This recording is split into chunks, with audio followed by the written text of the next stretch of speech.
Hi hello எல்லாம் எப்படி இருக்கீங்க? இன்றைக்கி மார்னிங் எப்பவும் போல் சூப்பராக ஒரு காஃபியோட தொடங்கியாச்சுங்க.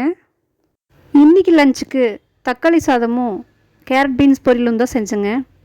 சண்டே கொஞ்சம் நான்வெஜ் ஹெவியாக இருந்ததுன்னா மண்டே லஞ்ச் லைட்டாக தாங்க எடுத்துப்போம். மற்ற நாளெல்லாம் குழம்பு ரசம் பொரியல் எல்லாம் செய்வேங்க. தக்காளி சாதத்துக்கு கொஞ்சமாக எண்ணெய் விட்டு பட்டை கிராம்பு வெங்காயம் எல்லாம் வணக்கிட்டு பச்சை மிளகா 2 வரமிளகா 1 போட்டுட்டேங்க. தக்காளி 3 போட்டிருக்குங்க.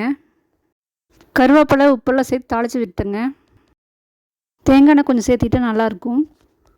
இஞ்சி பூண்டை தட்டி போட்டுட்டேங்க. பெருங்காயத்தூள் கொஞ்சம், பட்டை கிராம்பு தூள் 1/4 ஸ்பூன், மஞ்சள் தூள், வீட்டு மிளகு பொடி போட்டு தாளித்து விட்டுட்டேங்க. தேவையான தண்ணி ஊற்றி அரிசியை போட்டு மல்லித்தழை தூவி மூடி வச்சுட்டேங்க.